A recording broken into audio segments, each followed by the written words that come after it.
A very good evening to all, brothers and sisters in the Dhamma.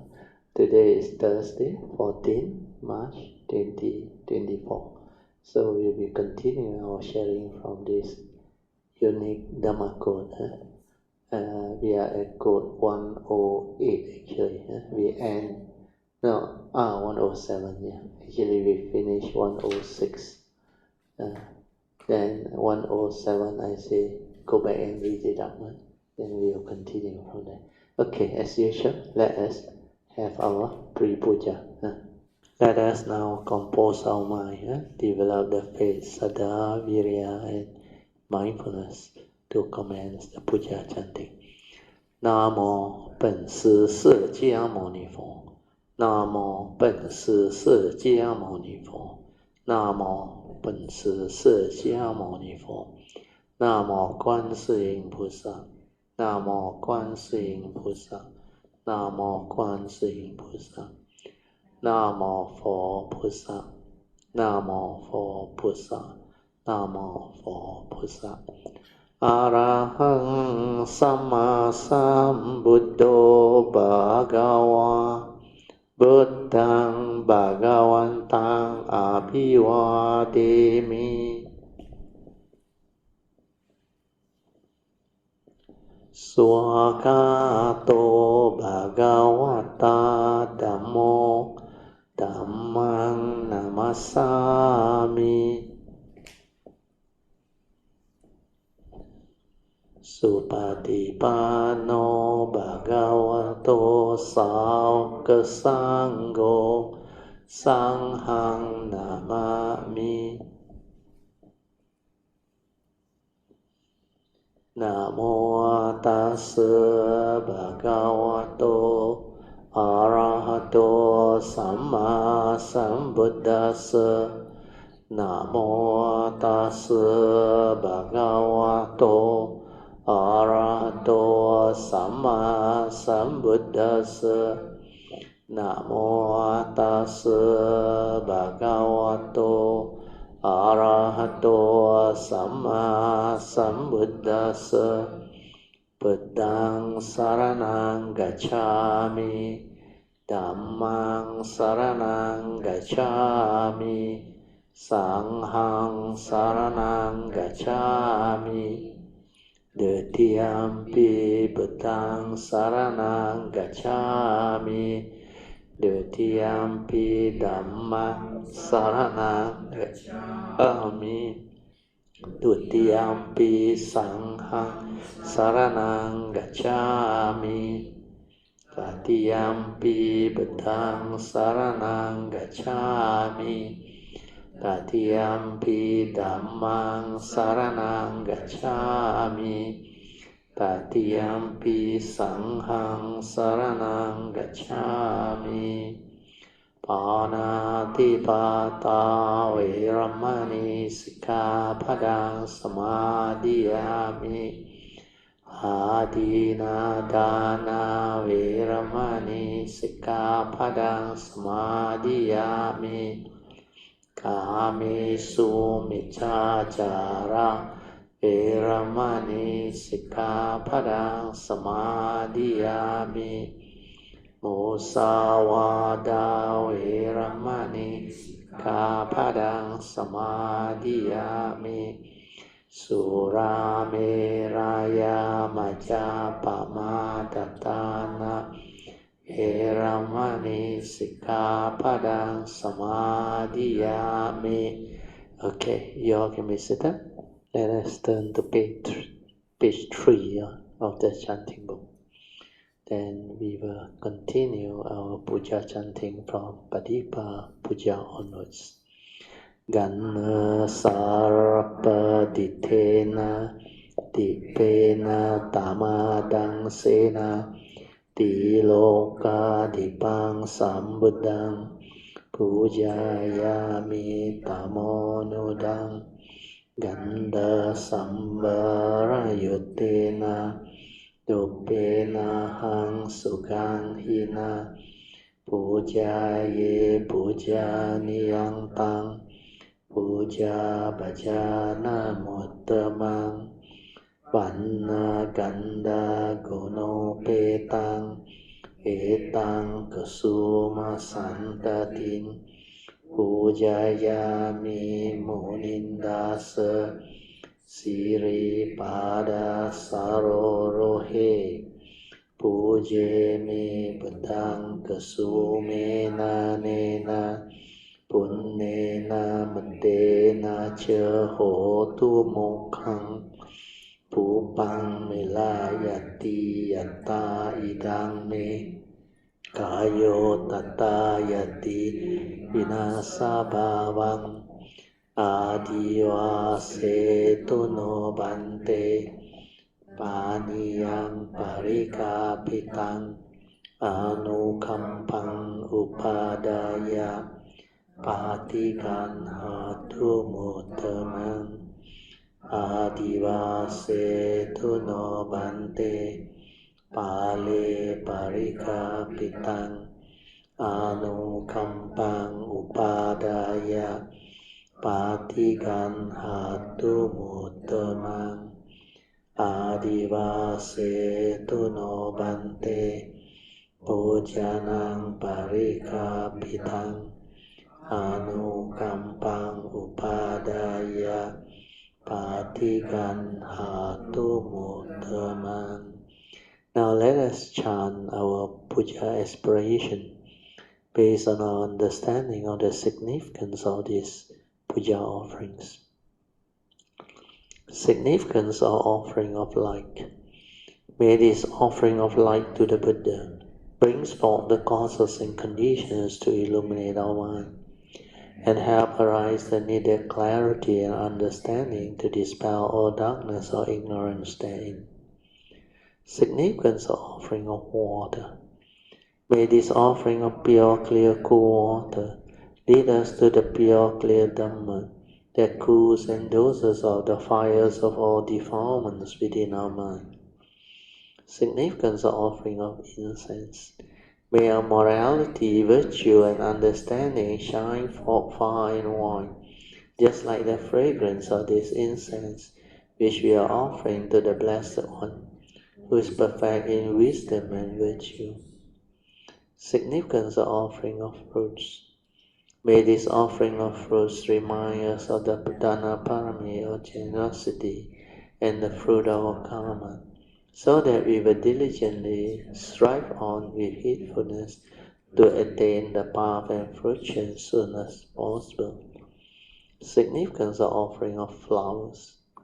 May this constant offering of flowers to the Blessed One strengthen our faith and constantly remind us of the impermanence of this body, so that we will diligently and sincerely strive on to cultivate sila, samadhi, and panya, leading to ultimate liberation, the born-free nibbana. Making of oral aspiration. By the power of all these merits born of these offerings, may our spiritual faculties of Saddha, Virya, Sati, Samadhi, and Panya be further strengthened until they become balas or powers. Sharing and transfer of merits to all beings. May these merits be shared and transferred to all beings without exception, especially to those who have the condition and affinity to receive them. Sadhu, sadhu, sadhu. Okay, let's pay respect to Puja.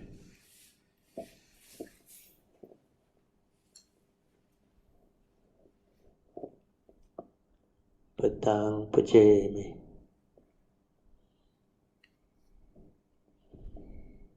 Dhammang Pujami. Sanghang Pujami. Okay, you all can be seated. Today we will cut short the session by half an hour. I will do away with the meditation because tomorrow Sui is going to China morning flight, so better end earlier. Okay, so instead of the awareness-based meditation we skip. So now we will turn to page 6 of the chanting book. We will do the invocation to the Devas. Then we will straight away commence our Thursday class, Dhamma Sharing. Invocation to the Devas. In this universe, in their entirety, let the deities or Devas come here. Let them hear the good teachings of the King of Sages, which gives heaven and release, Nibbana. This is the time to listen to the teaching. This is the time to listen to the teaching. This is the time to listen to the teaching. Samanta Chakawalesu Atra Gachantu Devata Saddhamang Munirajasa Sunantu Sakkamokadang Dhamma Svanan Kalo Ayang Badanta Dhamma Svanan Kalo Ayang Badanta Dhamma Svanan Kalo Ayang Badanta Namo Tassa Bhagavato Arahato Samma Sambuddhassa Namo Tassa Bhagavato Arahato Samma Sambuddhassa Namo Tassa Bhagavato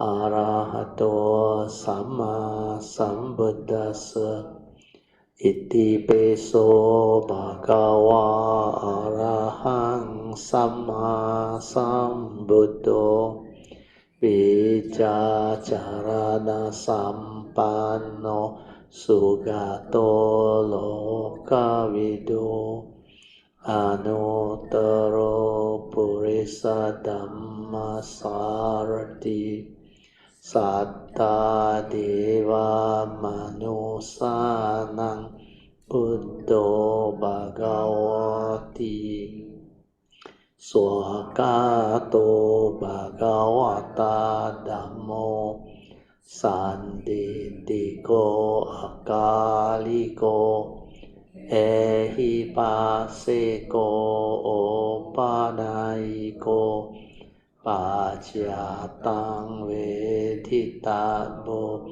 Vinohiti Supatipanno Bhagavato Sakasangho Patipanno Bhagavato Sakasangho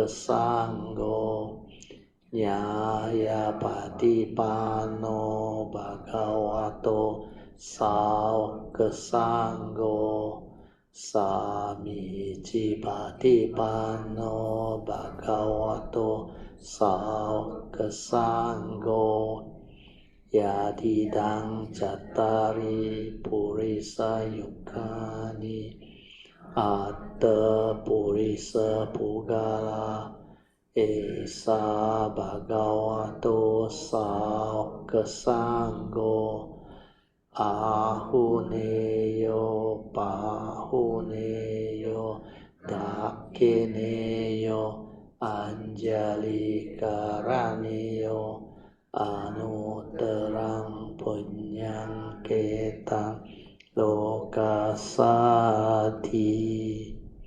Sadhu Sadhu Sadhu. Okay. Now we will continue from where we stopped. We are at Dhamma, Unique Dhamma Code 107. So this code is on page 30, the last code on page 30. This is a follow-up from 106. Maybe I just let you all recall by going through 106 one more time. Just do, don't try to know accord and flow with condition and situation, have no desire and craving to progress, just cultivate sincerely with faith and persevere. This is wisdom. So always remember, wisdom free. Without wisdom, you get entangled. And like I said here, the most important is just cultivate sincerely with faith and persevere. Then this is wisdom. Once you have the wisdom, you will understand that the true Dhamma always is about harmony, tranquility, peace, stillness, no duality, no defilement. So accord and flow with condition and situation is to be with whatever that arises, not to want things your way, thereby being rigid. That's why the true Dhamma is not rigid. So able to accord and flow with condition is wisdom. Otherwise you will be afflicted, entangled with whatever you come to perceive through your senses. They have no desire and craving to progress is another important advice.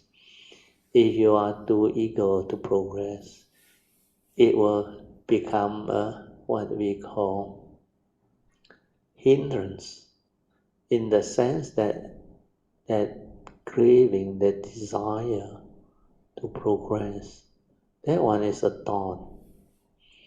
And when you want something, there is craving, there is desire, and the deluded thinking that acted and created this wrong thought is mainly from one's saccharity that doesn't understand. When you understand, no need. That's why I say just cultivate sincerely with faith and persevere. Then the way will be there. Then after that, I explain quite a lot of things about meditation. Why we just do, don't try to know, because this is awareness-based meditation. So when you try to know, the entity behind the knowing is always the thought process. The thought wants to meditate, want to do, want to know, and want to create a lot of thought activity, leading to more and more heedless thinking. Then when you are heedless, not able to be with the moment in silent inner awareness, you cannot see reality, you cannot see truth, you cannot understand. Then you will not have the wisdom to accord and flow. But to you, you perceive the phenomenal world of consciousness so differently. You hold on to your views, your opinion, your habitual tendency, and your rigid thinking, your belief system, etc. All this can trigger attachment, craving, clinging, leading to affliction. So that is the code 106. Then after that, we talk about the 3 period of time also, where code 105 come into place. So all this we have gone through. Then we talk about life, existence, and how life and existence is time related. We have to go through life, means to live life or to go through existence. We need to go through time. That's why existence and time are related. And to understand time, we need to understand the full spectrum of time. Means we can define it into just 3 entities to cover the whole spectrum of time. First, we have the present moment, which is, like all of us know, this moment. But how near you can be with the moment in true awareness to really experience that moment. Living beings who are not trained, they can't, they think a lot. And because of that, the thought process always project and create more thinking.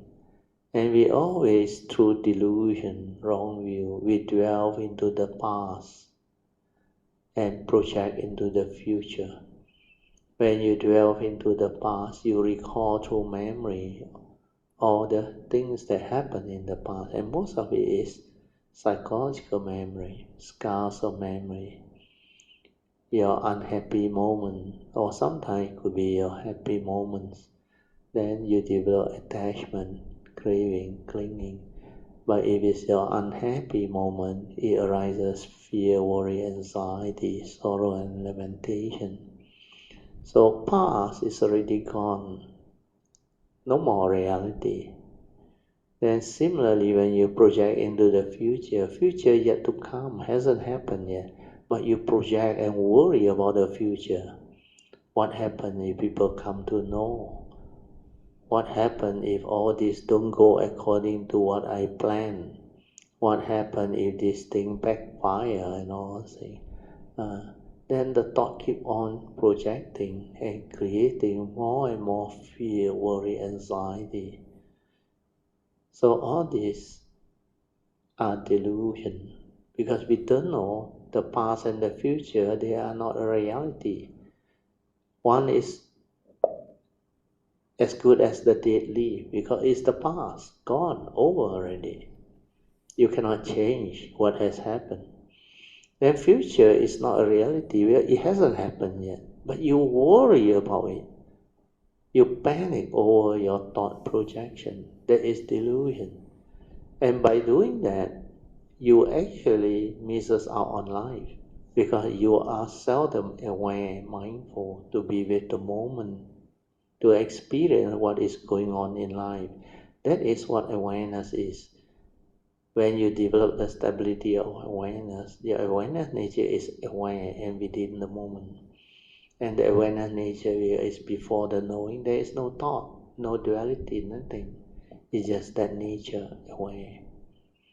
That's why that nature can see things as they are, can insight into phenomena and awaken, can silently observe to understand how we stir our mind, how we become what we are, how we get ourselves entangled with all the wrong thought, devious thought, or deviant thought, how the evil roots of greed, hatred, and delusion manifest through our wrong view, wrong understanding, lack of Dhamma, lack of wisdom.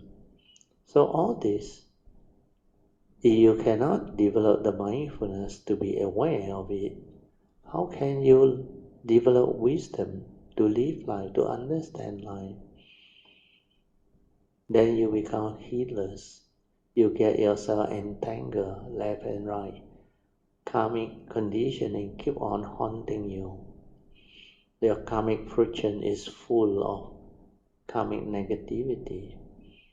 It's like every life you come, most of the time, you are going through hell or misery. Means there is no real peace or life. You have a lot of problems. The whole range of First Noble Truth reality can haunt you. You have not only relationship problem, career problem, then you also have health problem, then you also have all the life-related problem, like your problem with your children, your parents, your siblings, your neighbors, your friends, your colleague. Because you lack understanding, you lack wisdom, and you lack mindfulness to observe, then that wrong thought create more and more what they call further proliferation of wrong thought means that egoic mind, due to scarcity, self-delusion, starts to blame, start to perceive things with negativity. Then it becomes a problem. Then because you think it's a problem, you react to it, you develop the fear of it, the worry, the anxiety, the sorrow and the lamentation. And all these are due to your lack of understanding of what existence is, what time is. So if you know the past is not a reality, future also not a reality, then what must you do? You must stay in the present. Yet the present moment is the only reality that existed within existence or life. Why? Because every moment things arise and pass away. That is the only reality. It cannot be otherwise. Because whatever happened, there are causes and conditions behind. And once these causes and conditions are set in place, then that reality is just that moment. It will be like that. It cannot be otherwise. But you want things your way, which is not nature's way, then you entangle yourself, you suffer. When you cannot get what you want, you become miserable. All this is very clear. So if the present moment is so important, then what must you do?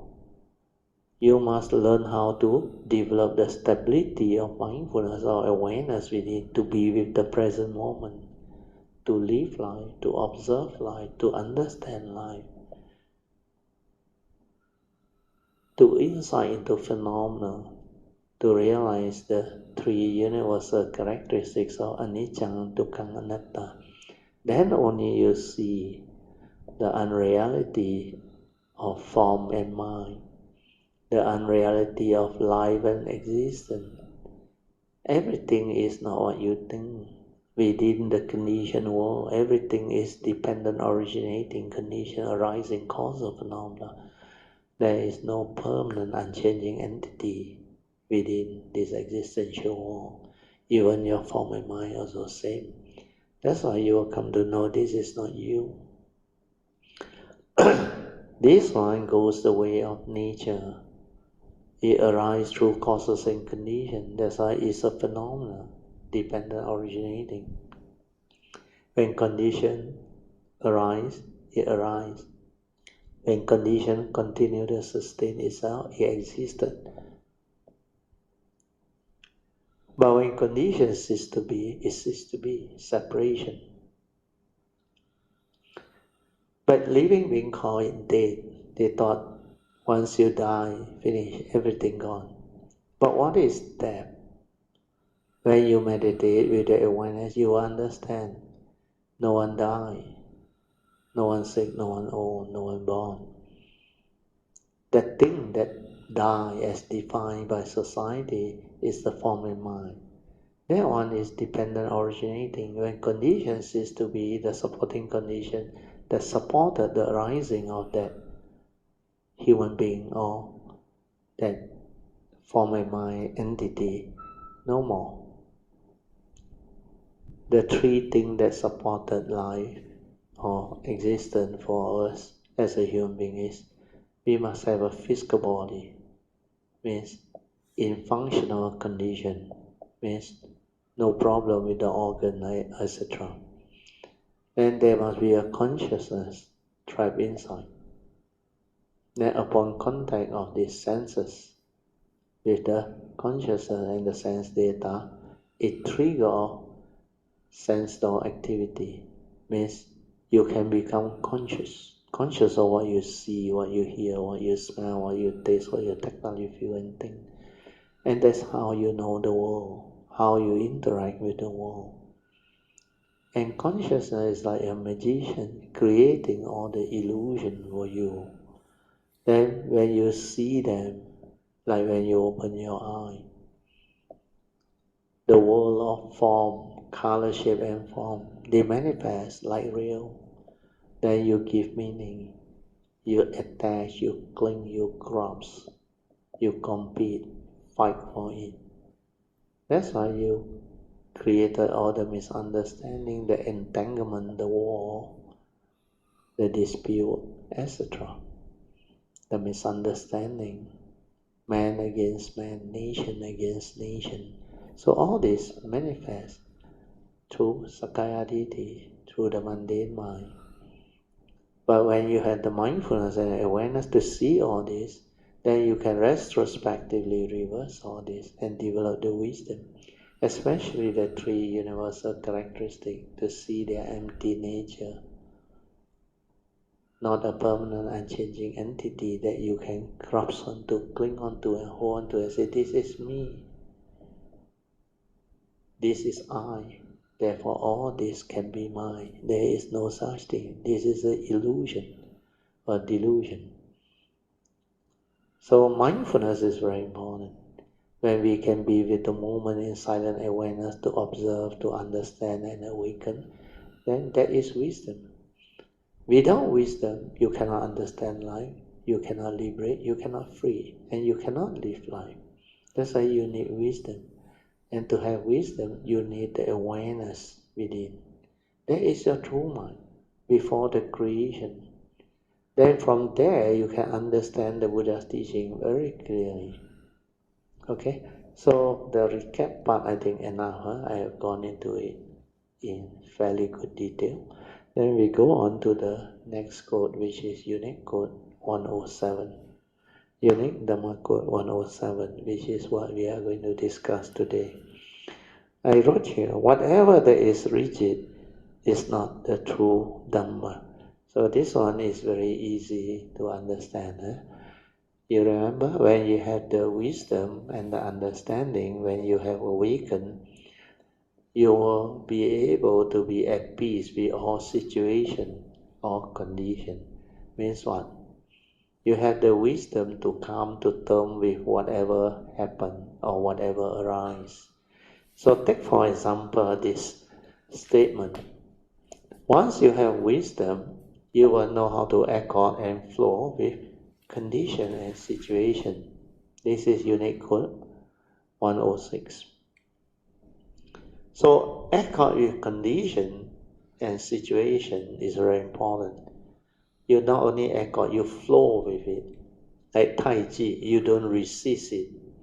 So when you flow with it, you don't hurt yourself, you don't hurt others. Then you can actually be at peace.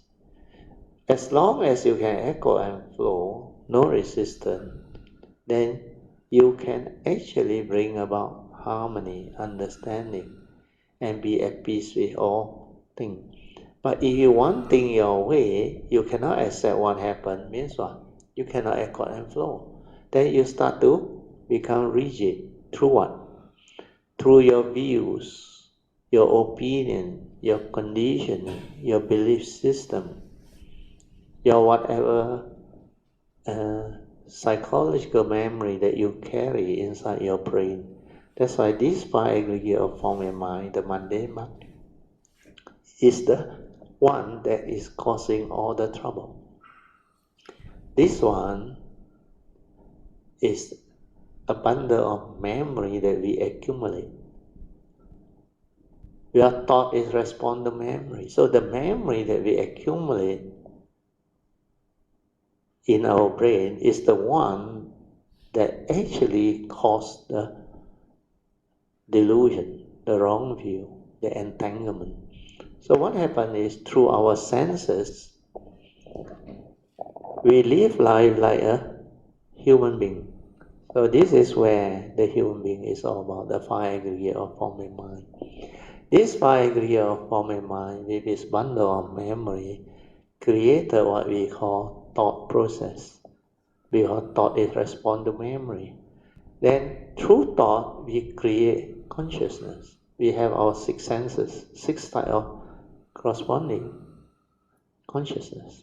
And this is how we know the world, how we interact with the world. And this is like a magician created the phenomenal world of consciousness. So through this, like the Buddha said, mind is the forerunner of all things. Mind is chi. When this arises, everything arises. So when you have your views, opinion, conditioning, belief system, and accumulated knowledge and memory stored up in your brain, this is the only instrument living being know how to use and act. Because before you develop the spiritual understanding, before you connect to the awareness nature behind, you don't understand that you have a pure awareness nature behind. You think this is what you are. So from here, you want things your way because of your views, opinion, conditioning, belief system, etc. All your conditioning, your habitual tendency or what means you want things your way. You become rigid, and almost 90% of the problem come from wanting things your way, becoming rigid. That argument arise, conflict arise, misunderstanding arise. Well, if everybody wants things their way, then how can the world have peace and harmony? That's why there's a lot of entanglement in the phenomenal world of consciousness within existence itself. Difference of opinion. Through thought, they create words to divide, ideology, concept to divide, and fight among themselves and argue among themselves, creating all the violence, the misunderstanding, the chaotic world. So all this, if you are mindful, you can see. That's why whatever that is rigid is never the Dhamma, never the truth. So don't hold on to your views. If you hold on to your view rigidly, even the Buddha also cannot help you. You are under the Salika Sutta. You go and read it out. There are, if I'm not wrong, 45 negative mind state that you have to work on to actually develop the understanding and the wisdom. And there is one, I remember the last one, when you hold on rigidly to your view, that one, even the Buddha also cannot help you. Because nobody can help you when you do that. So do not be stubborn, do not be rigid, understand? Do not give meaning to things and believe your views, opinion, and conditioning so strongly. Because when you give too much meaning to that, you actually acted out of it through constant reflection, contemplation of this wrong thought. Then it becomes a habit. And habitual tendency, when developed long enough, become latent tendency inside you. It keep on erupting. It's latent. Got condition is surface there, got condition is surface there. Then later on it becomes asava.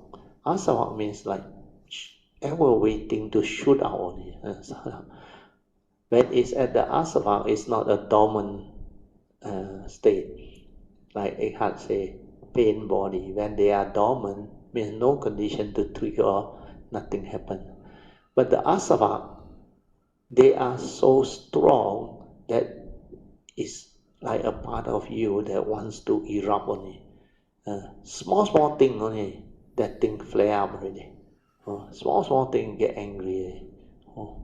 That's how all the suffering, that the entity that has that delusion and strong habitual tendency can trigger off argument, misunderstanding, and unfavorable atmosphere for coexistence or relationship. So a lot of living beings that don't have the Dhamma understanding fail to see all this. Then a lot of this, they arise because of past karmic conditioning. So if you don't cultivate, develop heedfulness and awareness to awaken to it, to see it, you cannot root it out. You find it very difficult to root out. And most people learn Dhamma through knowledge. They read about it, then they reflect, they think. then they think, oh, this is really good, this is what I should understand. And when you use the thought, it's not penetrative, it's just a knowledge. At that time, maybe you become like very sincere and you want to do something. But this thing is not through the awareness that awaken to it. Normally, it's not penetrative.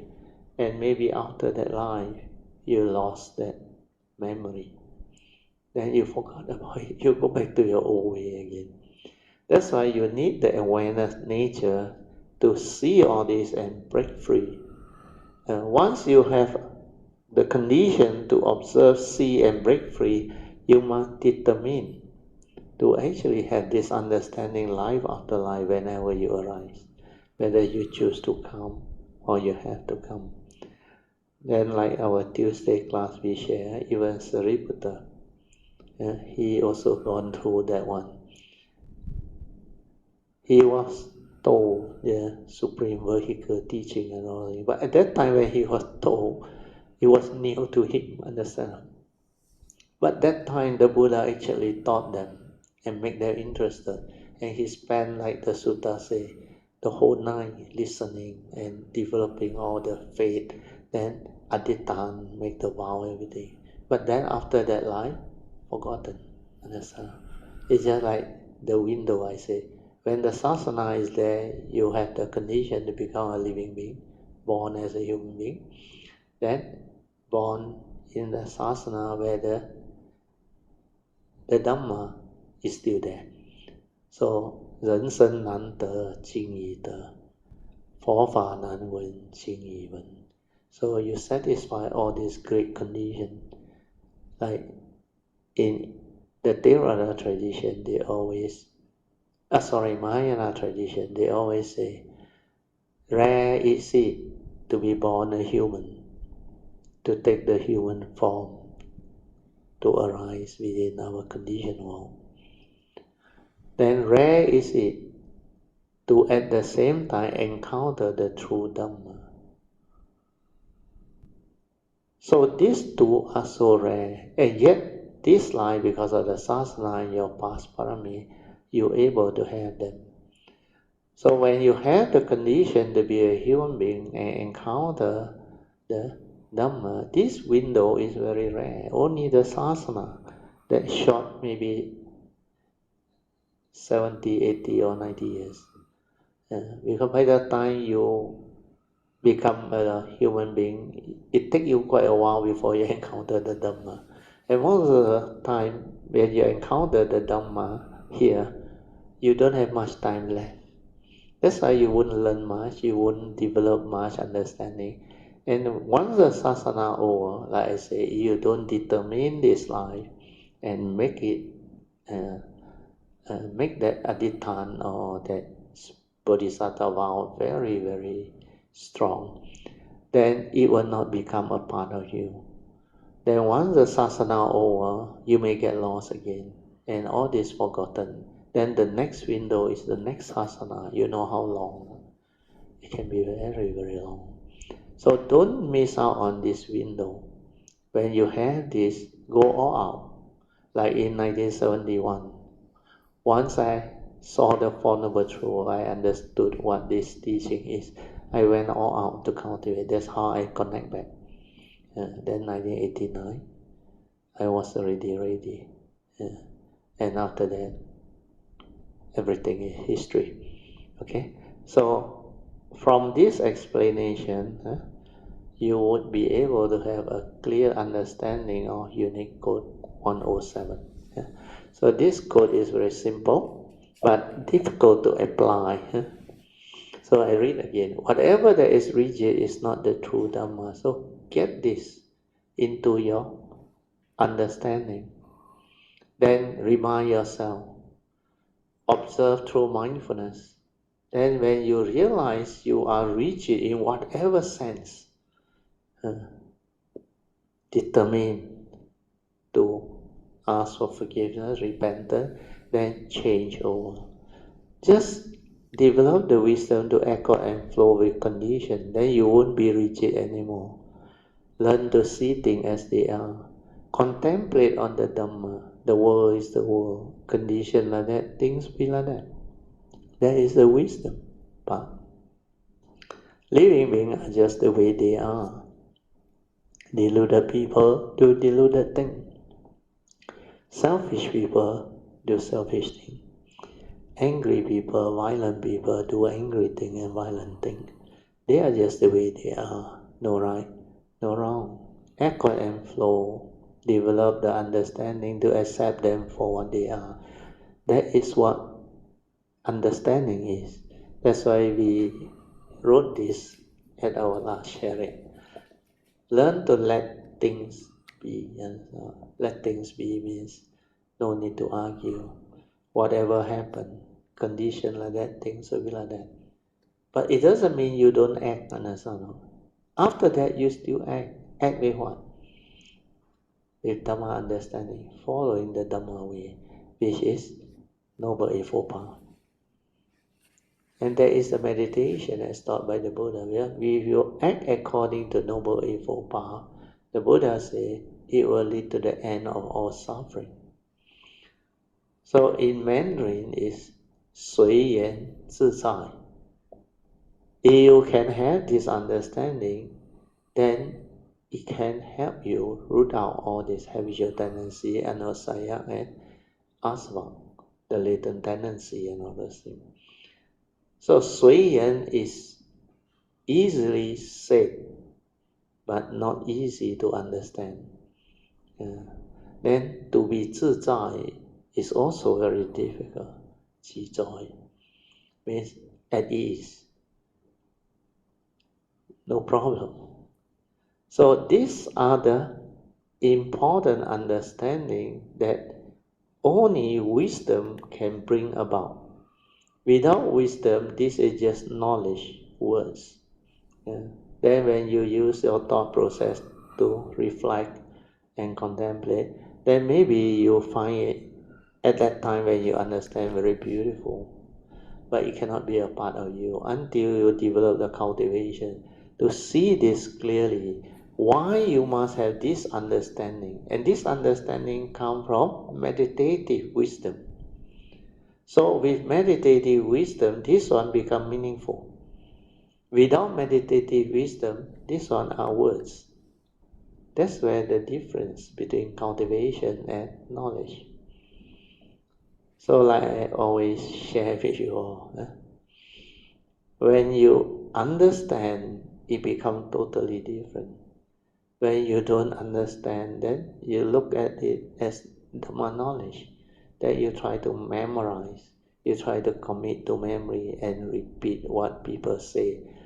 Hey, the Buddha say let things be, Brother Teo say let things be, why you so kepo?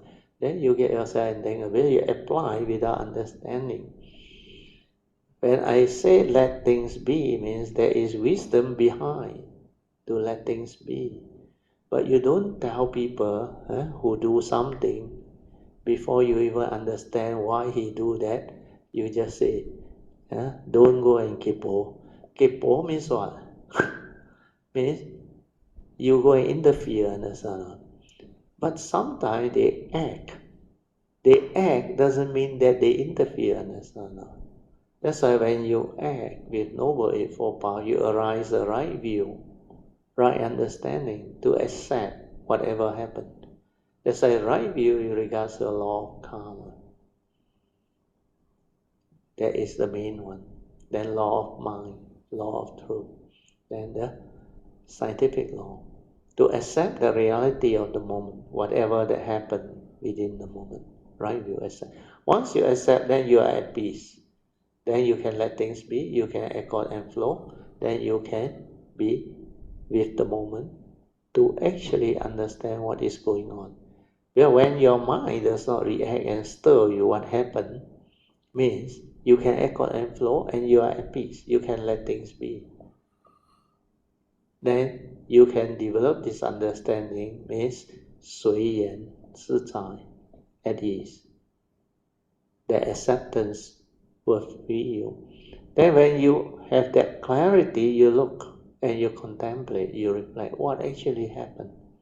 And then the next solution to resolving everything amicably is, how can I develop the understanding to apply Noble Eightfold Path to resolve all this misunderstanding or issue amicably so that nobody gets hurt. So the next path factor after right view is what? Right thought, right speech, right action, and right living or right livelihood, followed by the four right effort to constantly support, train, and purify. Then after that, of course, you must have mindfulness, followed by samadhi. So the fourth Noble Eightfold Path factor come into play. And when you can live that way, you have the embodiment of this Noble Eightfold Path factor, then you can have wisdom to act and bring about harmony. And you can resolve everything amicably. And that is what life is, to avoid all evil, do good, purify the mind. So Noble Eightfold Path is basically Sila, Samadhi, and Panya. Keeping your sila is to avoid all evil. Developing samadhi is the wisdom and the understanding part. Then the right effort to cultivate with mindfulness all the third and fourth right effort to cultivate the virtue, the wholesomeness, the good mind state that are still not in you. Then the fourth right effort is develop the stability of all these mind states that you have developed, means refine upon them all your virtue, your wholesomeness, your whatever kind and virtuous thought. Refine upon it, then stabilize it and perfect them so that it become a part of you, so that you have the embodiment of all the right view, right thought, right speech, right action, and all the appropriate way to communicate and to act, speak, and think in the correct manner. Means how you communicate with people, how you develop understanding to have relationship with people. All these need Noble Eightfold Path factor. Okay? So, is there any question regarding this 107? I think by now it should be clear. Huh? Then, what is the time now? Oh, okay. It's still quite early. Huh? We move on to the next unique Dhamma code, 108, page 31. True Dhamma stands up to investigation, and this is true. And it is not rigid, of course. We now should have the understanding. Not rigid because it is an understanding which accords and flows with condition. When it is wisdom, you cannot be rigid, definitely. Well, everything that arises within the existential world, condition arising world, they have their causes and conditions behind. So if you have the wisdom, means you understand, then you will not be rigid. Then you will accord and flow. Condition like that means things will be like that. I accept, I accord, I flow, I move. That's why you will know how to manifest when there is condition to manifest or help. When there is no condition to help or manifest, you will not do anything. That's why the Buddha recommends noble silence. He just keep quiet when people come and challenge him or question him or argue with him. He just smile, maintain the inner silence. Sometimes not by saying anything, you avoid unnecessary argument, conflict, entanglement. So if you can avoid, you should develop the understanding to avoid. So wisdom is very important. Okay, then the other part is also very important. True Dhamma stand up to investigation. So you don't have to have doubt, to worry about what you have learned or what you have realized. Is it the truth? Because as explained by the Buddha, under the salutation to the Dhamma, means these are the characteristics of the Dhamma, the Buddha said. That's why under the salutation to the Dhamma, he said it very clearly and very beautifully. Swagato Bhagavata Dhammo. Well expounded is the Dhamma by the Buddha. And what is this Dhamma? This Dhamma, the Buddha said, is sanditiko. Can be realized in the here and the now. No need to wait till death. And this Dhamma is akaliko, ehipasiko, opanayiko, pajatang, veditambo, vinohiti. We used to recite them every now and then. And this is a very important check for us to know whether we are on track or off track, whether we have cultivated it correctly or not. So the Buddha said, this Dhamma is akaliko, can be realized in the here and the now. No need to wait till death. That is the true Dhamma, the living Dhamma. Means no need to wait for promise after death, the eternal life after death. While you are still alive, you can realize it. So if you cannot develop that enlightenment or awakening, then it's not the Dhamma as taught by the Buddha. And not only that one, the next one is very important, akaliko. This Dhamma that you have realized, the Buddha says, is timeless, beyond psychological time, means beyond the thought process. So akaliko is another criteria. That's why this Dhamma that is akaliko can only be realized by the awareness nature that is without thought. If your instrument is thought-based meditation, you cannot realize a Dhamma that is beyond thought, akaliko. No way. Then the third one is this Dhamma is ehipasiko. You can investigate into it. Here is the truth. And it will stand up to investigation. And that part is the most beautiful. That's why you don't have to worry about whether you have got it right or wrong, you have done it correctly or not. Because when you come to the realization of it, all these characteristics of the Dhamma, they are there. They will fall into place. Especially this investigative property.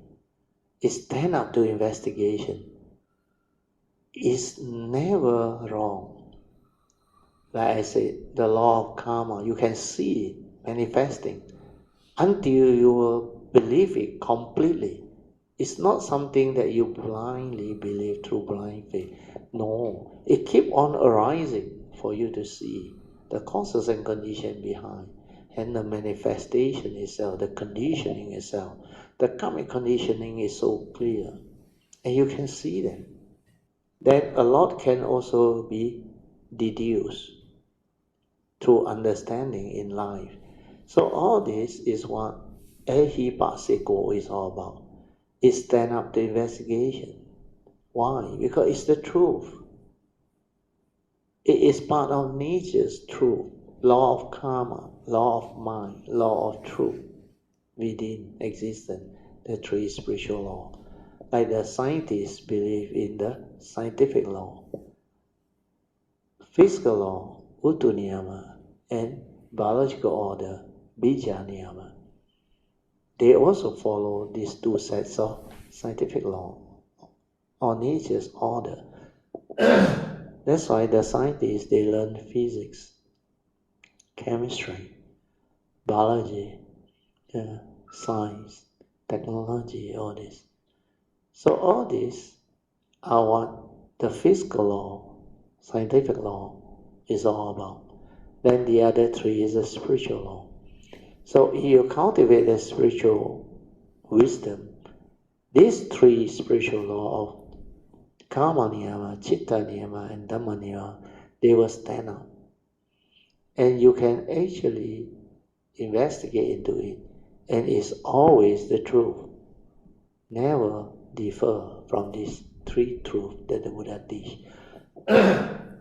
Law of karma, of course, is moral causation. That's why the Buddha says it's chittena that I call karma, mental intention, the moral causation. So you can put it to test, like he explained to you, Dhammapada was 1 and 2. One lead to suffering, the other one lead to happiness. You put it to test. If you choose to be heedless, act, speak, and think with a heedless mind that has an evil root, whether you suffer or not, you can see it. And the heedless are as if dead. You can prove it very easily. And the difference between heedful living and heedless living. So if you're heedful, you determine to train yourself, develop the understanding, and become heedful. Then you will act, speak, and think with a heedful mind that is free of the evil roots of greed, hatred, and delusion. Then you realize you are incapable of evil, negativity. Then your life is always in place, peaceful. That's why happiness will follow you like the shadow that never leaves you. So all this can be realized. Then there are a lot of other essential Dhamma that the Buddha has taught us. The 5 mental hindrances, they will hinder your mind from entering the meditative state of inner awareness, tranquility, stillness, and peacefulness of mind. So you can investigate into it. You don't have the spiritual faculty, the mental hindrance will take over. And you hinder your mind from entering the meditative state of inner peace, inner calmness, and inner awareness. That's why you cannot have the peaceful mind, the inner awareness, to be at peace, to be at ease. So inner peace, inner calmness, and inner awareness, they are the characteristic of a meditative mind, your true mind, the silent mind. So investigative power is very powerful, very important. Without mindfulness, you cannot investigate. That's why the Dhamma investigation needs mindfulness. You need to be aware, to see, to understand, and to awaken. So first factor of enlightenment is sati, mindfulness. You have to train your mind to have sati, then stabilize it, and then use it to investigate Dhamma, the second enlightenment factor. If you do it, then you will develop it. Then when you stand up to investigation, what happens? You develop the joy and the faith. And your faith in the Buddha and his teaching become more and more stable. That will drive you to cultivate. That's how the third enlightenment factor, virya, arises. It will drive you to arise the spiritual zeal and tenacity to go this way, to cultivate this teaching, and to realize this profound wisdom. Then after that, when you continuously develop it, then you will experience the fourth enlightenment factor, which is piti. Your mind develop the inner peace, inner tranquility. Sometimes they use a word like the joy, meditative joy. Then they use the word rapture. It's like you pronounce it rapture or rupture. Rupture is breaking. Rapture. So you feel so good. So piti is the fourth enlightenment factor. Then you continue to relax into it and silent. Your mind becomes very quiet, tranquil, and still. That is your true mind, tranquility of mind, the stillness of mind, the meditative mind, the true mind, the silent mind. So all these are enlightenment factor. This is the fifth enlightenment factor. Then you stabilize it. that paucity, tranquility of mind, stillness of mind, your true mind, when you stabilize it, it becomes samadhi. It is like collected, unwavering. That mind can see things as they are, can awaken, can develop the wisdom, the realization of truth. Then when you have the wisdom developed, it will support you to have the last factor of enlightenment, which is equanimity. Your mind becomes equanimous because it has the wisdom to accord and flow with condition and situation, to just let things be, not to be affected by the phenomenal world of consciousness, not to be affected by what happened in the world. The world is the world. People are just the way they are, conditioned like that, things will like. Then there is no entanglement, no wrong view, wrong thought to stir the mind, to create all the unhappiness, the negativity of mind state that will trigger all suffering, affliction, misery. So all these are the understanding. Okay, another few minutes. So with Unicode 107 and 108, we can maybe move into Unicode 109. Only virtue born of cultivating Noble Eightfold Path protect oneself. This one is really true, because Noble Eightfold Path is the fourth Noble Truth. You cultivate this Noble Eightfold Path, it will lead to the end of all suffering. And this is the one that is linked closely to the advice of the Buddha to avoid all evil, do good, and purify the mind. And he created the division as Sila, Samadhi, and Panya. Sila means keeping your precept. You undertake the training rule to abstain from all these wrong things, the 5 precepts minimum. So when you do that, you overcome major evil, you avoid all evil. Then to develop wisdom to do good, you need samadhi. Samadhi consists of 2 path factors, samasati and samadhi. Then with that, you can see things as they are and awaken to develop wisdom, panya. Once you have wisdom, you can be free of all suffering. That's why without virtue, born of cultivating Noble Eightfold Path, you cannot be free, you cannot be protected. And the Buddha also answered it beautifully when people ask him, what is the highest protection? He said, virtue. And virtue has to come from Noble Eightfold Path. Without right view, there is no virtue. Without right thought, right speech, right action, there is no true virtue. Very clear cut. That's why this unique code is also very useful, very important. Then all your merits born of your virtuous thought, speech, and action, they will protect you. Virtue protect. The other one is wisdom. Without wisdom, there is no real virtue. If it's virtue according to the individual, then it's not the true virtue.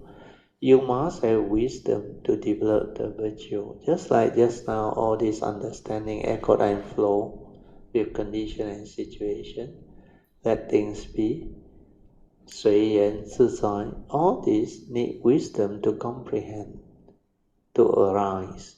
Without wisdom, these are just words, Dhamma knowledge, not much use.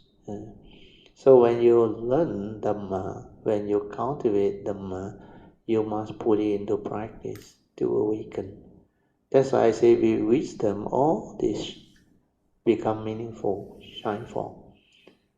Also, the reason why I always say the Mahayana Sutta, they are all written or spoken for enlightened beings. Because when you have the enlightenment, the awakening, then only you can understand the profound Dhamma that is being shared, or the sutta saying and all. Yeah, these are born of the awareness nature cultivation from the pure mind, the silent mind, the true mind. All this understanding arise. Okay, so with this, I think we will end our Dhamma sharing today. Sugihotu, Brother Mrs. Teo, Yeah, and all Mitas. yeah.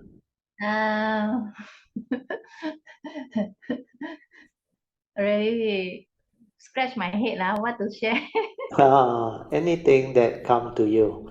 It can be today's topic or whatever what you want to add on to or question or whatever that you have through your cultivation, the mind daily life that you can share. Or maybe something on perception, Brother. That one is very good. Yeah, perception. Yes. I used to love to eat maize, jagung, Yes. corn, yeah. Corn. Yeah, jagong. Jagung, yes. How to say the Mandarin they call it yi su su or yi. Susu. Yeah, yeah. Yeah. My even though I love to eat, then but the process of peeling off the skin and the how to say the Yeah. Sadhu. fibers, the Yes, fibers, yes, yes, yes. quite a messy things lah. Yeah. Yeah, before I steam it or whatever, right? Yes. This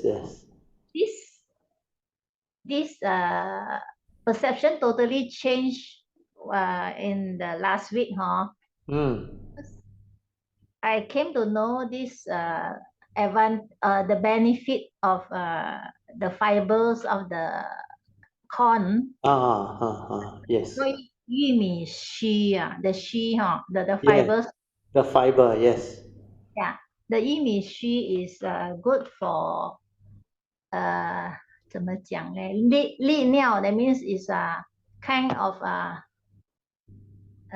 去势 how what is in English? Let me find the translation now. Wait Anybody know Mandarin 气势? I think so. 退烧. 黑色 yeah 黑色 by 退烧. 黑色 退烧, yeah, correct. because especially for females internally we have a lot of coolness there's Yeah, correct. Well, today I also received a WhatsApp from my Alostar classmate. He also talked about his con thing. I read to you. This one is very good. He said, was not aware that they use the word hair of the corn. The hair of the corn, the fiber like you mentioned, is filtered and drank after boiling it in water 3 times a day. Can be so effective in eradicating prostate predicament, stabilizing your blood pressure, weight loss, skin problem, cholesterol hassle, and other benefits. It seems it is very, very authentic. This one is from somebody in India, I think. It's a Gudip Singh, our classmate. They also have this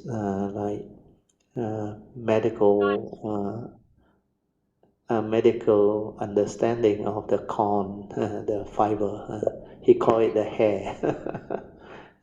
Actually, when I eat the corn, I have this good feeling when I touch that hair. The, the, the, the very fine hair on the corner. I find it very nice. I like to hold on to that one. Then when I eat, I don't mind even I bite the thing together with the hair. The sweetness of the corn is very beautiful, or very, it make your taste bud feel very good. Yeah, this is very true. Yeah, Eng Bee. Yeah, you continue. Yeah. Yeah. So got two benefits lah. One is Mm. hơi sap, Yeah. The other one is li niao. Li niao means Yeah the lah. They will thick. make your urine flow better lah. Yes, yes, That is prostate lah. Yeah, correct, true. yeah, Kidney also. Yeah, yeah. what my friend say one is the prostate thing. Okay. So once I also check online and Mm, a lot of comments on this positive mm, benefit of this mm, corn mm, fiber or hair mm, or the corn. So when I add this corn last mm, week, a few days ago, so I will carefully the outer hair I will cut off lah, the black one. yeah, yeah, yeah. Inside one, inside the skin, inside the Yes, peel of yes. layers and layers of skin, it Mm. still has a lot of fiber. So Yeah, yeah, a lot inside there. And that one is the one I like to touch. it's quite clean inside actually. So Yeah, quite clean and smell very nice. yes, yes. So I carefully peel out the skin and keep the fiber. So I don't drink and boil every day lah. Mm. After or Yeah. maybe one time or two times. So Mm. for keeping, I'll put under the hot sun first. Then later I keep it in the fridge. Then when I want to Oh, boil, okay. so Yes. then like suddenly in one of the how to say, in one of the action of peeling off the skin and Mm. take Mm. out the fiber, Mm. I suddenly like, how come last time this perception is like quickly take out of the skin? Sadhu, sadhu, very Oh, good. Yeah. oh, Now you do it so differently because of the way you are able to perceive it. That pure perception has surfaced. Then you see the big difference, which is yeah. very beautiful. Yeah. So when I carefully take out the fiber and then after that I kind of, how come the perception is really like what Buddha said is a mirage? Yeah, It's a, yeah, yeah. Not so real, not what you think. Yeah. And yeah, you when can start to, like what Song went through, he can see the creation from there. That how the thought manifests inside his Sankara activity. That how it conditioned him to act and all this thing. So later on, you can also see all this. So from this perception alone, that manifestation is the beginning of transformation or understanding. And this is actually very beautiful if you're able to see it. And this sharing will give rise to more faith to cultivate the way. That's why I said, like in this today's quote, the unit quote, uh, I say just do, cultivate sincerely, and don't try to like want to progress or what. Just sincerely cultivate. Then when you transform, the result that arise, you will understand or not. Where is Pachetang? The cultivator of the way will understand you. Then like your case, you start to see the big difference. We are normally normal people, like you say in the past. They all like gangan chong chong want to tear away the skin and clean it out. And so now everything we do is like so different. It's so pristine. You no need to slow down anything, but every of this action and movement is the direct seeing and the pure seeing. Then you can see the manifestation of the perception. No? So that seeing of that perception is very important. It's a mirage. It just appear. Oh. Then all the awareness that see all this movement, you start to realize it's only an image, nothing else. Then this realization will strengthen your understanding that all of form they are unreal, not what you think. Like I give the analogy of the two aspects of unreality of form. First, you learn to see form, then the unreality of form. Your form is dependent, originating, condition arising. That one, through understanding, you can also come to know. Then how do you know that form? Through our perception. Then what is perception? It's just an image. When you are mindful, you can see it's just an image projected by our senses, our thought process, like the white screen on the cinema. Then our Sankara activity through its memory, views, opinion, conditioning, and belief system, they will come in and interact. But for those who had the Dhamma, like you, Eng Bee, and many of Kayamita and us, they can actually have the Yoniso Manaskara and the wisdom understanding to perceive it the way it is. Means seeing things as they are. But you understand how they arise, and how they move, and how they pass away. So without mindfulness, all these are not possible. That's why with mindfulness, it can bring about all this possibility, which is very beautiful. Sadhu, Eng Bee. Good, Sadhu. So it's just a like sudden change of perception, no? Correct, From correct, don't correct. like the skin and the fiber, suddenly like, oh, this is so beneficial. Yeah, it's so different from what people used to do, or in the early day, how you go about doing. Well, that time, there is no understanding of what this thing is, and you don't have the awareness nature to perceive it differently. That's why that thing cannot come out. But after your cultivation, your training, then a lot of things in life you realize different already. It manifests so beautiful. Like I said, I can sit whole day in my house and everything is so pristine. The manifestation, the senses, everything that comes to into existence.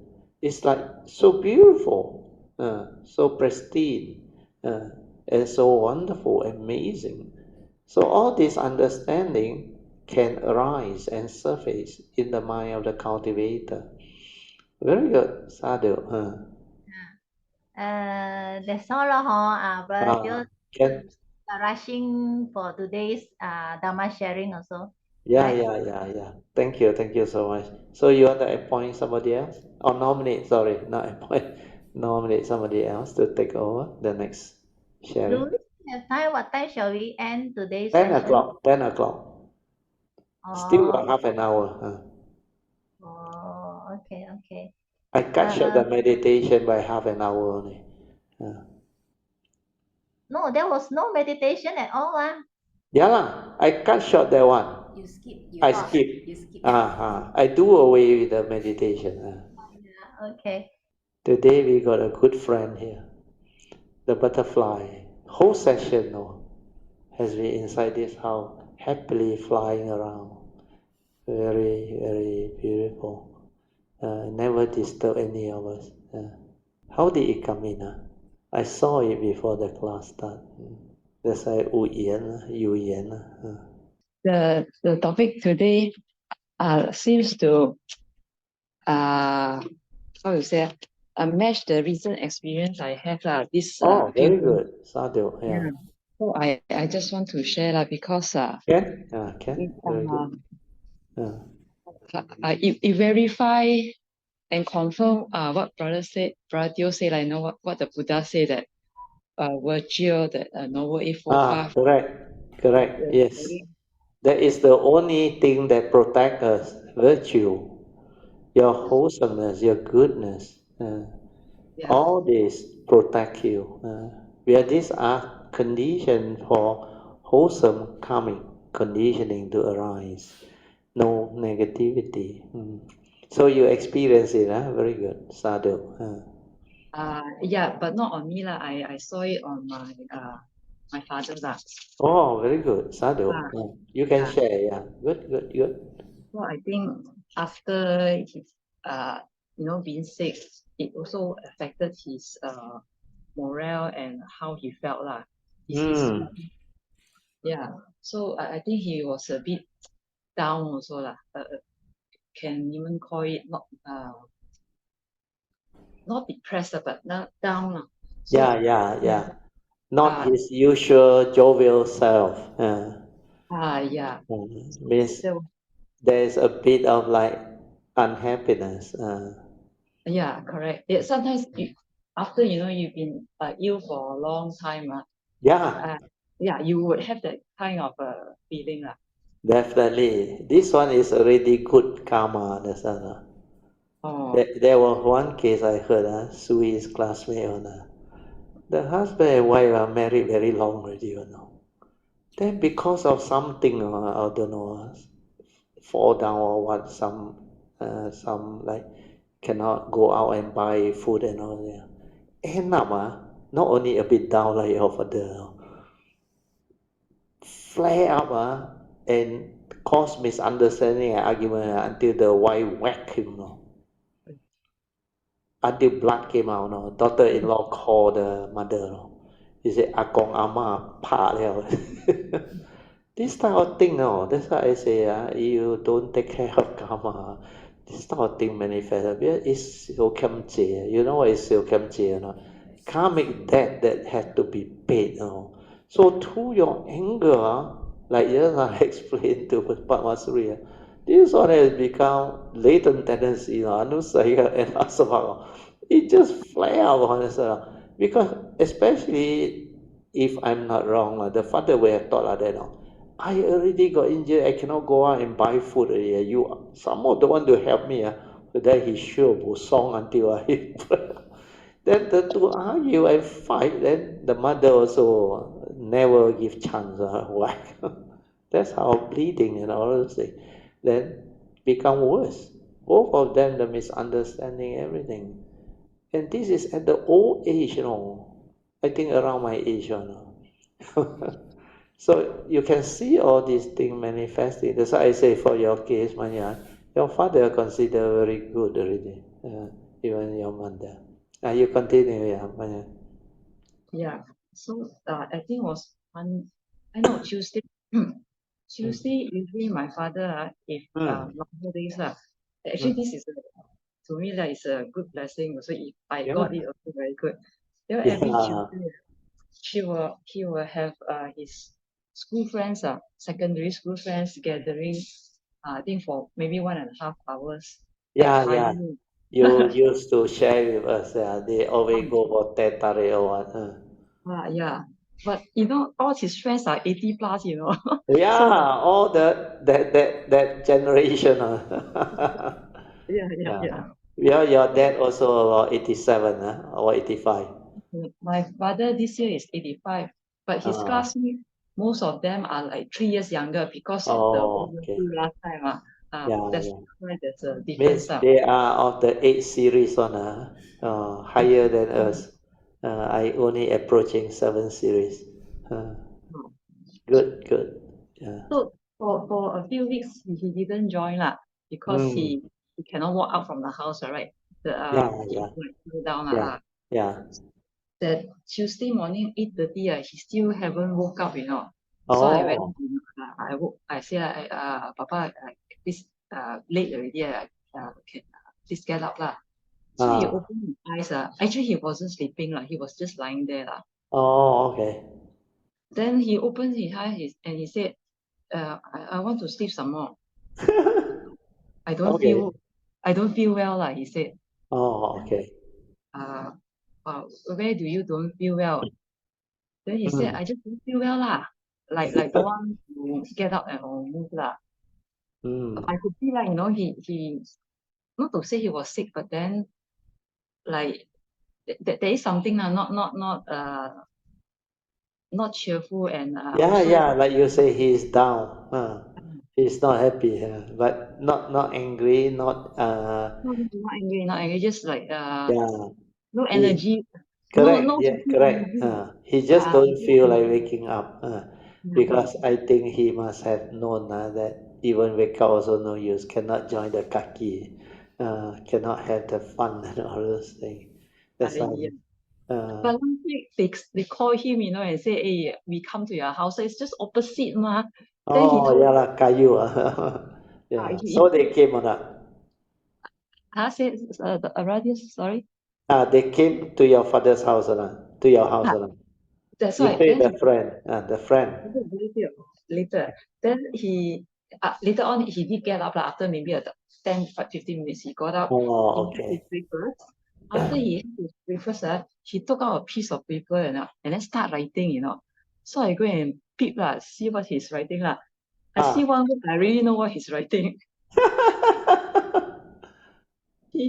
He's writing, like if he pass away, what we should do what kind of The message, he always do that one, where once a while he thinks that he's about to go already, then he will write. Oh, that's interesting. Oh, good. Some more? So I didn't bother Then after that he looked, then he said, hey, today if my friends call and ask me whether they want to come and visit tell them all to come, he said, Wow, welcome them, yeah. No, I think Oh, not to come. no, he said come. Definitely he welcome them, come, yeah.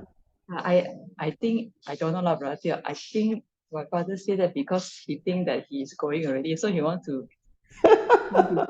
Don't worry, people who are like that, they won't go on. They won't go on. Their mind still strong. Yeah, you should see. Well, long he write a lot of things. Like Yeah. In fact, at that age, still sober and don't have dementia, good sign already. Then also can write down things. I would like to share. There is a condition. I got one classmate, a uni mate, not classmate. Before the father died, passed away, he not only write down what he wanted to do, he even the newspaper advertisement on to announce the death, he write himself, your father-in-law also, he write himself, Yeah, he write. And then he pass it to me, then I add on those missing one. I add. Yeah. They all very particular, and they want to make it very good. They live their life well. The children all grow up already at that age already, and they are so happy. And to them, it's too much time, has write all these things. So you should rejoice for what he did. Because as you go through old age, it's like that one. That's why you can see you have the joy, then you have the understanding also. That's why you become very beautiful. You can also share what they did. Actually, you are very blessed for your parent at this age to be like that, mobile thing. Then only recently with some slight, maybe your mother fell down, then your father had influenza, flu or what. So all these are considered still good sign. A lot of people before 80, a lot of problem already. Then at least your side, family beautiful, harmony, a lot of understanding. Your brother also. Then most important is you, Mun Yuen. Excuse me. Because after you have the understanding the Dhamma, you will actually develop the understanding to understand them and take care of them and serve them very well. Excuse me, I need a drink. And you continue. You continue. Okay.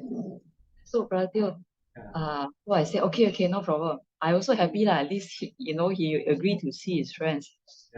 Really at about I think 10:30 one of the friend call, they say, hey, your father okay can we all come Then I said, please come. Sadhu. So they think they will come about 11 So around 11, really all of them came, Then before father said, not all of them will come maybe 2 or 3 only Then I said, cannot be your group And he said, no, not all of them will come, but all of them came, So your father very happy, all the white hair and Yeah. All the 8 series one. yeah, they all come and then all of them went upstairs. Wow, I tell you, Brother Teo, Huh. you can see the total difference. Yeah, Father the in the joy morning, in your father, huh? oh, and the father after they left, Oh, sadhu. yeah, he the mood change, and also in the morning he said he doesn't feel well, ma. Yeah, When I look at him, I don't know lah. Maybe he still don't feel well inside physically. yeah. But he like recovered, Like he because of the recovered. joy and the happiness. Yeah, it's his parami, because he has been having this good relationship with all his friends, and they are really sincere, good friend, not Macau friend, understand? So because of that, they really come on. I can still remember that time. I think 19,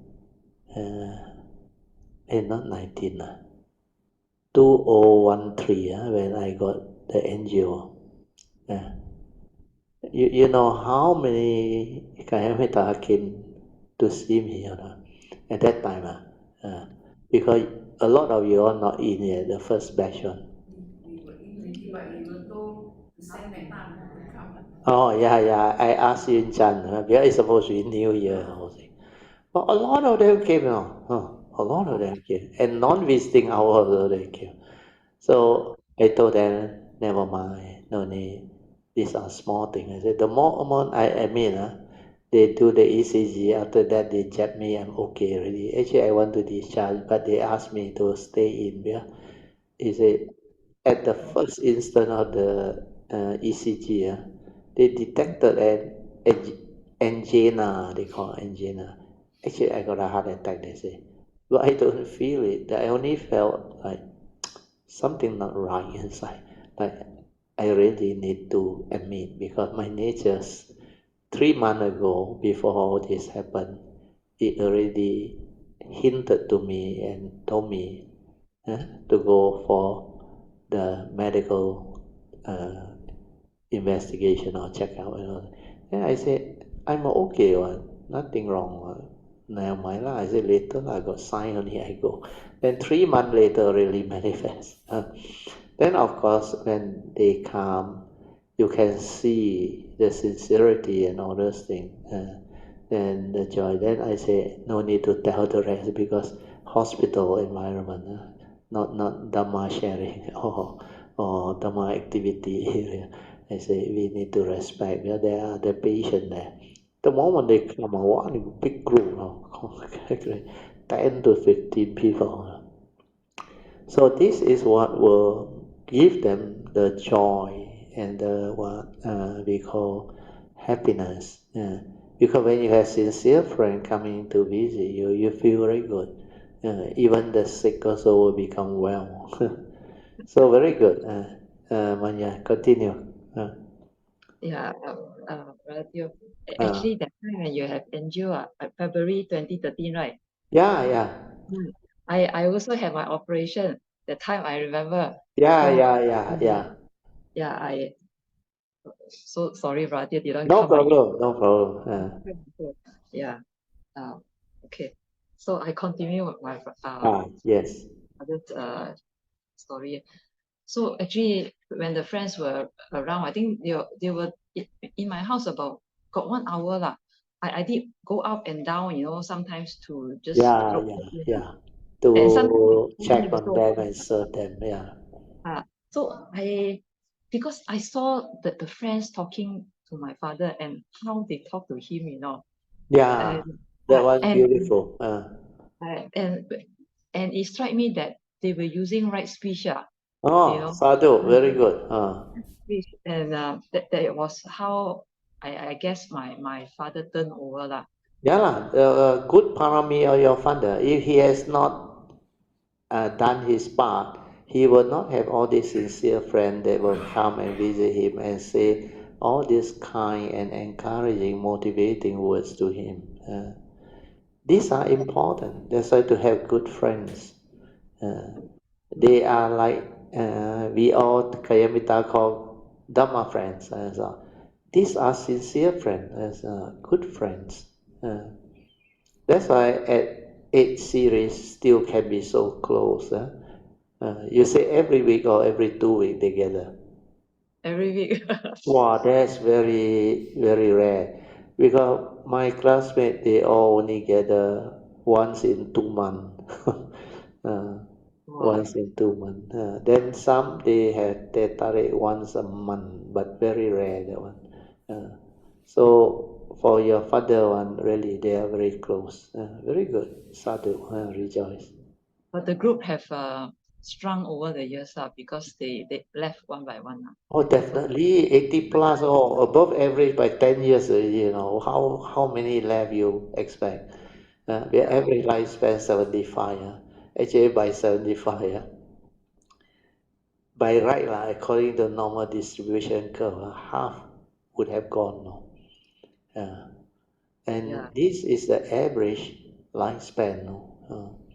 So beyond that, the bell curve of the normal distribution, actually those who survive beyond that one become less and less.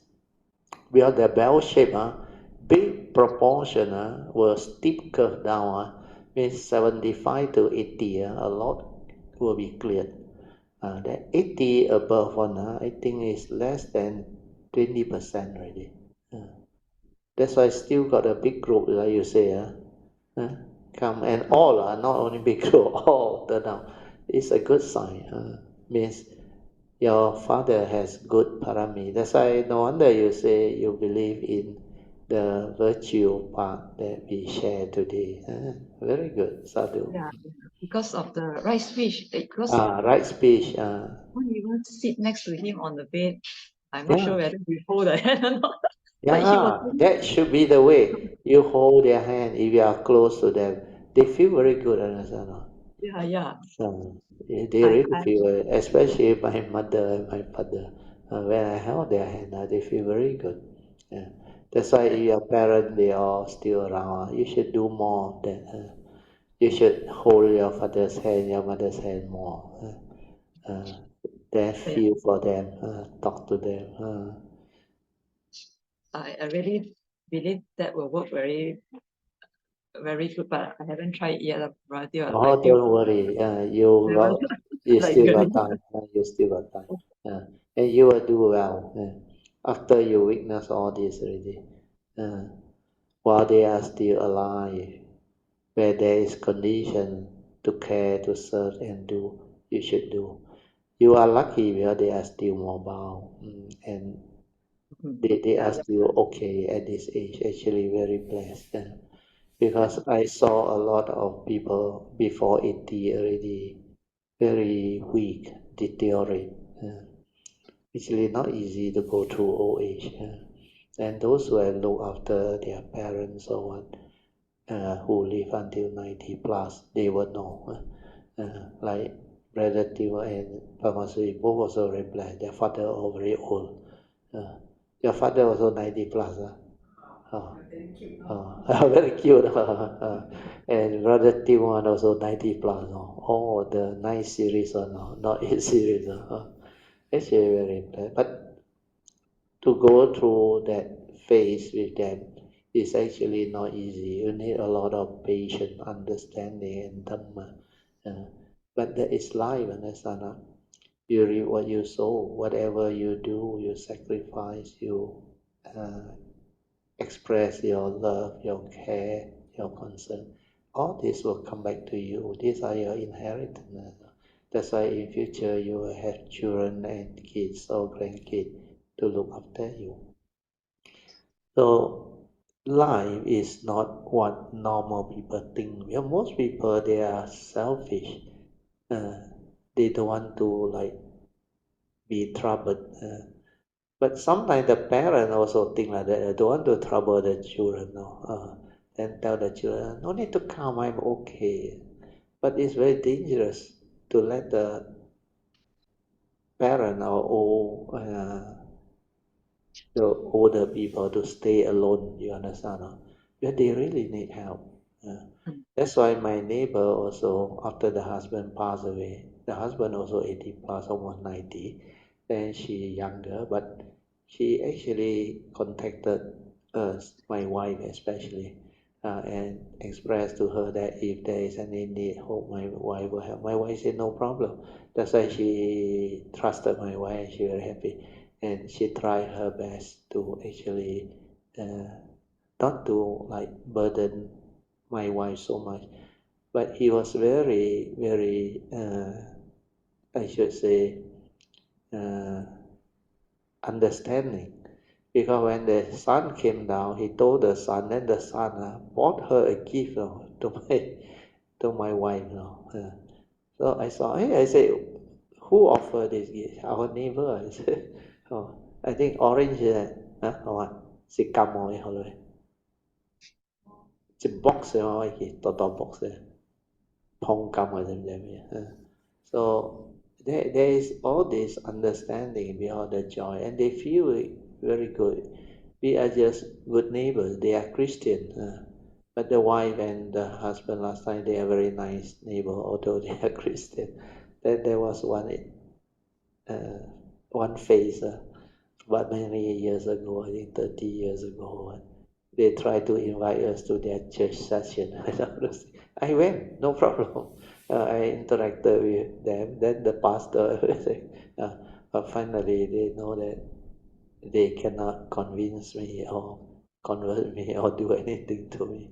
So I told them, thank you for the invitation. I rejoice. I say, whatever it is, we are good neighbors. So when I mentioned the word we are good neighbor, the religion thing, no more issue. Because it has become good neighbors. Then that time we used to greet each other and all those things. This is what life is. So if you have the understanding, you will know how to interact and develop all this wholesomeness. Good, Manya. You can summarize now. Another 5 minutes. Oh, okay. One more thing I want to share. Then I was also talking to my father's friends, and I say, my father also a bit stubborn. They want to listen to me because I sometimes give good advice, like eat more nutritious. He doesn't want to. And you know what they say, Brother Teo? Just like what you say lah. They say, of course, we are also like that. We are also very stubborn. Why? Because all our life, everyone listened to us. Now we have to listen to our now our daughter telling us. You can tell me that, Yeah.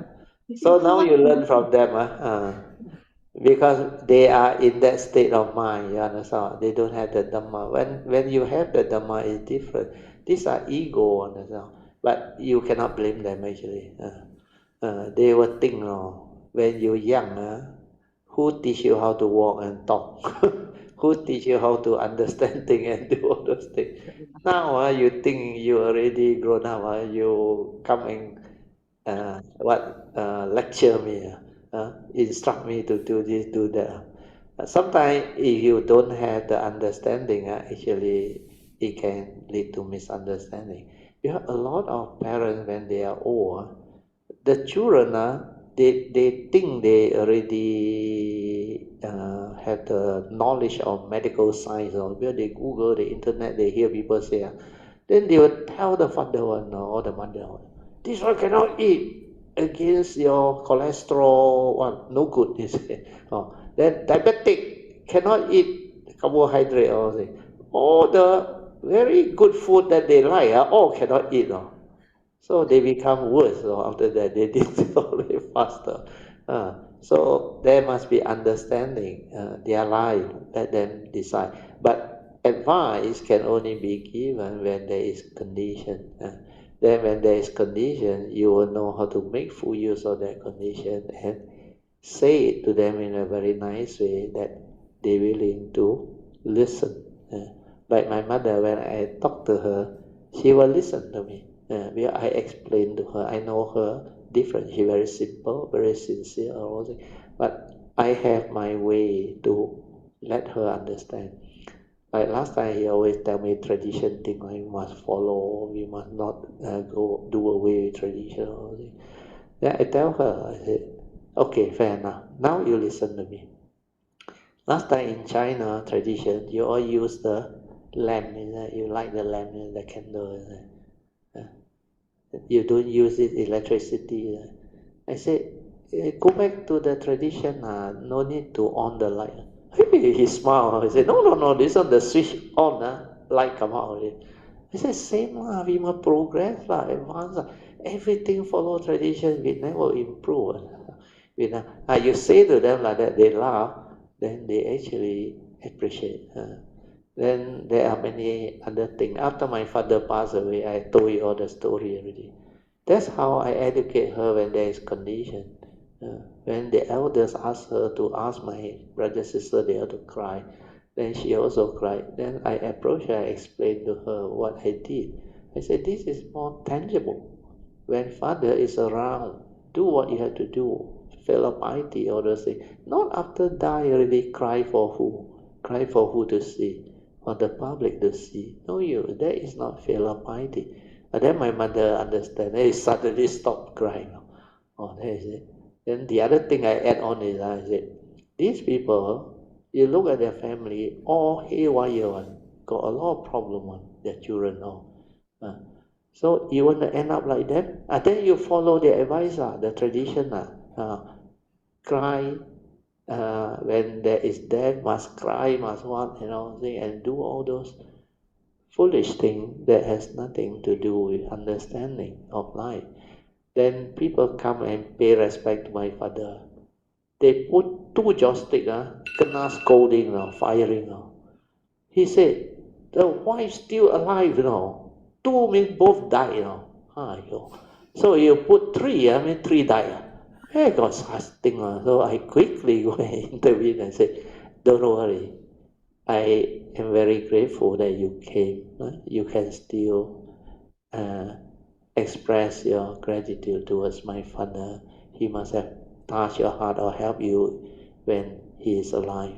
He said, yeah, your father is very kind. You one medical shop. So because of that, I said, don't worry about what they tell you. These are tradition, nothing to do with the real happening. I said, how many joysticks you put will not make a difference. Most important thing is your sincere attendance, the filial piety, for you to come all the way to express your gratitude, your whatever respect. That to us is very meaningful, very beautiful, and I rejoice. I say, don't be hurt by the words that people tell you. So when you are not careful with tradition, it creates all this misunderstanding, and they believe. Yeah, Manya, sorry, finish it. Okay, right there. So just summarize that the Noble Eightfold Path, it is really very important. Yeah, very important. If my Good. parents want to listen to me, no problem. No need Yeah. to get angry. Get angry, I die lah. My karma Yeah, next time definitely. very bad. But like you say, brother, you must be patient and Yes. you need to explain the best side. But if they really don't accept, then Never mind, their life. Let them live. Yeah, correct. you have done your part as Yeah. but when you really sincerely care for them, they listen to you. They listen to you. So it is true. I can see it. So really thank you. Yeah, sadhu. Let us rejoice. Sadhu. Because a lot of these elderly parents, they know one. They heard a lot of story also if they can live so long. So they will be like Manyan's case. They feel very blessed that their children still got time to care for them, stay with them and the brother. And despite having to work and all those things, care for the parent. And this time is the only occasion where both the parents also got some slight issue with the health problem and all those things. So because of that, it's something that trigger or and set for the good condition for all this to unfold. And they also will have a lot of joy because very few children actually can have this type of understanding and willing to sacrifice to care for them and attend to them. It's very rare. So we rejoice. Sadhu, sadhu, sadhu. Okay, we end. Thank you so much for the good sharing. Akasata cha bhumata devanaga mahindika punyang tang anamoditva chirang rakhantu lokasasana ittavata jamehi sampadan punya sampadan sabbe deva anumodantu sabba sampati siddhya idang menya tinang hotu Sukita hontu nyatayo idang menya tinang hotu Sukita hontu nyatayo idang menya tinang hotu Sukita hontu nyatayo Devo asatu kalena sasa sampati hetu cha Vito bhavatu loko cha Raja bhavatu dhammiko Imina punyang kamena mame bala samagamo sattang samagamo hotu yawa nivana patiya sadhu sadhu sadhu. Okay, you all can now pay respect mindfully to Lord Buddha, Kuan Bodhisattva, and all the worthy ones. Then we shall end our whole Zoom session. Sadhu, thank you.